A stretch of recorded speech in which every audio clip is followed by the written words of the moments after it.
شب قدر کے چند خوبصورت اور آسان قاعدے اعمال۔ شب قدر بہت برکت والی رات ہے۔ قرآن میں اللہ نے فرمایا کہ یہ رات 1000 مہینوں سے بہتر ہے، اس لیے اس رات میں زیادہ سے زیادہ عبادت کرنی چاہیے۔ نفل نماز پڑھیں، 2، 4 یا 8 رکعت نفل پڑھیں۔ ہر رکعت میں سورۃ الفاتحہ کے بعد کوئی بھی سورت پڑھ سکتے ہیں۔ قرآن پاک کی تلاوت، جتنا ہو سکے قرآن پڑھیں۔ اگر زیادہ نہیں پڑھ سکتے تو کم از کم چند رکوع یا ایک پارہ پڑھ لیں۔ استغفار کریں، زیادہ سے زیادہ پڑھیں۔ استغفر اللہ ربی من کل ذنب واتوب الیہ۔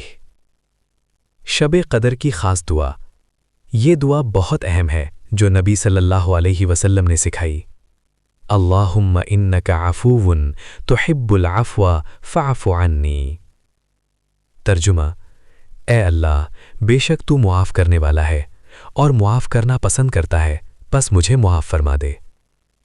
درود شریف پڑھیں، زیادہ سے زیادہ درود شریف پڑھیں۔ اللہم صلی علی محمد وعلی آل محمد۔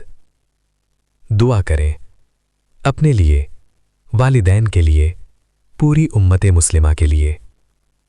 چھوٹا سا عمل، اگر کوئی شخص شب قدر میں 100 مرتبہ درود شریف، 100 مرتبہ استغفار اور یہ دعا پڑھ لے تو بہت بڑی برکت حاصل ہو سکتی ہے۔